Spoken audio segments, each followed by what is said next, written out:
Welcome to Cyber Bytes, your weekly dose in the latest and most critical cybersecurity news. I'm your host, Edwin Kwan, and today we're diving deep into the biggest cybersecurity stories shaking up the digital world right now. Buckle up, as there's a lot to cover, from recycled data breaches to AI-fueled disinformation, supply chain attacks, and a critical web vulnerability that could impact organizations worldwide. So let's get started. First up, let's talk about the latest twist in the Ticketmaster breach saga. Over the weekend, an extortion group stirred up panic by advertising what they claim was newly stolen Ticketmaster data. Social media lit up with screenshots and speculation of another breach. But here's the catch. Security investigators quickly determined that the 569 gigabytes of data was actually recycled from last year's massive Snowflake data theft. So how did they figure this out? So they did some forensics analysis, and it showed that the files matched samples from the original Snowflake attacks, which targeted not just Ticketmaster, but also other organizations. A telltale clue was an image caption referencing RapeFlake, which is a custom tool used in the original exfiltration.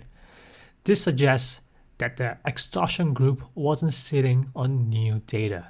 They were trying to resell old goods, possibly as a quick cash grab or to generate fresh extortion pressure. The original Snowflake breach, led by the Shiny Hunters group, was already notorious for its scale and impact. Ticketmaster, in particular, was hit pretty hard, with attackers leaking personal and ticketing information, even releasing alleged print-at-home tickets and Taylor Swift concert passes on hacking forums. While the listings have since been pulled, it's unclear if this group bought the data or if they were part of the original crew or they were collaborating with Shiny Hunters. Either way, this is a reminder that once your data is stolen, it can be recycled and weaponized again and again. Up next, let's shift to the world of artificial intelligence. OpenAI has just released a bombshell report. They've terminated accounts linked to 10 malicious campaigns exploiting ChatGPT for cyber attacks, disinformation, and social engineering worldwide. Nearly half of these operations originated in China, with the rest tied to Russia and North Korean actors. So here's what they were up to. We had North Korean fake IT worker schemes, where threat actors use ChatGPT to craft convincing resumes and job applications for remote software engineering gigs. Some even set up entire recruiting networks, with operators in Africa posing as applicants and others in North America running so-called laptop farms. Their objective? To infiltrate companies, generate revenue, and maintain persistent access to corporate networks, which is an echo of a previous North Korean tactic. The next one is the Russian disinformation campaign. Russian-linked accounts use ChatGPT to churn out German language propaganda targeting Germany's 2025 election. These were distributed through Telegram and social media channels with tens of thousands of followers. In one case, a Russian-speaking actor used ChatGPT to develop Windows malware dubbed Scope Creep, designed to steal browser credentials and tokens. The malware was distributed via a fake gaming tool repository, though it didn't achieve widespread adoption. And the last one was Chinese state-backed operations. The largest share of malicious activity came from Chinese government-linked actors, specifically APT5 and APT15. They use ChatGPT to generate massive volumes of social media content. So think TikTok, Facebook, Reddit, and they are pushing pro-CCP narratives about Taiwan, American politics, and more. They also leverage AI for technical support, open source research, script development, and infrastructure setup. Though OpenAI notes that these users didn't go beyond what's publicly available. Now, OpenAI's swift action highlights both the power and risks of generative AI in the hands of threat actors. The arms race between defenders and attackers is only gonna be accelerating from here. Now, for a story that's equal part bizarre and alarming, researchers have uncovered a single Russian threat actor using the handle ISCHHFD83, who is behind more than 100 backdoor malware repositories on GitHub. But here's the really interesting twist. These weren't targeting innocent users. They were aimed at other cyber criminals and video game cheaters looking for malicious code. It started with a rat, a supposed remote access Trojan that turned out to be a booby-trap version, infecting would-be attackers with additional malware. The backdoor was ingeniously hidden in a Visual Basic project file, silently downloading malware during compilation. Out of 141 repositories linked to this actor, 133 contain some form of backdoor, with most disguised as video game cheats or malware tools. The repositories appear legitimate, bloating thousands of automated commits to simulate active development. But red flags included a lack of real contributors and similar usernames across projects. The campaign has been running since at least 2022, with distribution via Discord and YouTube. Now, this is a rare case of cyber criminals turning on their own, but it's also a warning.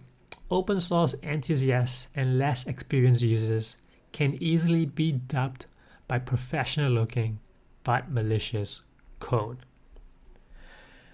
Now, let's talk about a critical vulnerability which has global impact. Over 48,000 Roundcube webmail installations are exposed to CVE 2025-49113, which is a remote code execution flaw affecting versions 1.1.0 through to version 1.6.10. The vulnerability, discovered and patched on the 1st of June 2025, allows attackers to exploit unsanitized input in the GET parameter, leading to PHP object deserialization and session corruption. While exploitation requires authentication, attackers claim they can obtain credentials via cross-site request forgery, log scraping, or brute force. The technical details and working exploits are already being made public, and hackers have reverse engineered the patch to create attack tools now that's being sold on underground forums. The numbers are staggering.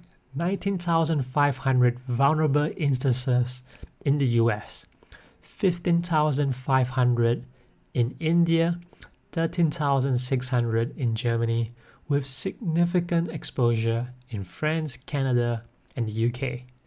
You've got your shared hosting providers like GoDaddy, Hostinger, and OVH, who are heavily affected, as are government, education, and tech sectors.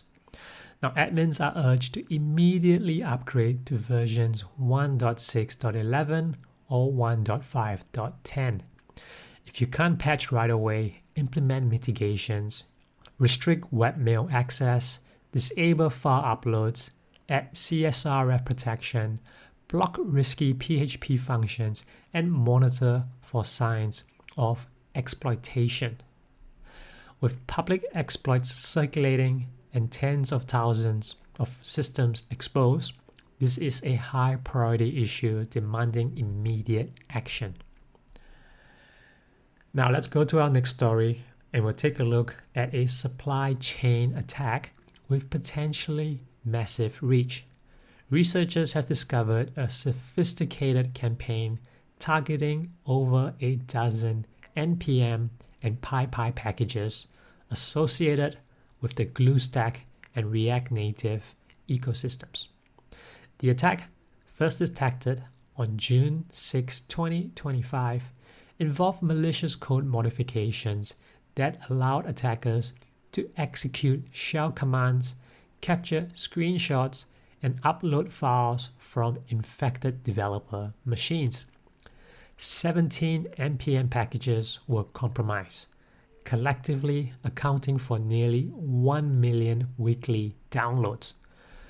The malware resembled a remote access Trojan found in another NPM package last month, which suggests that the same actor are behind multiple campaigns.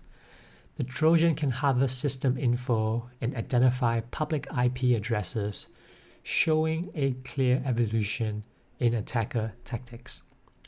Simultaneously, researchers found additional malicious packages on NPM and PyPI.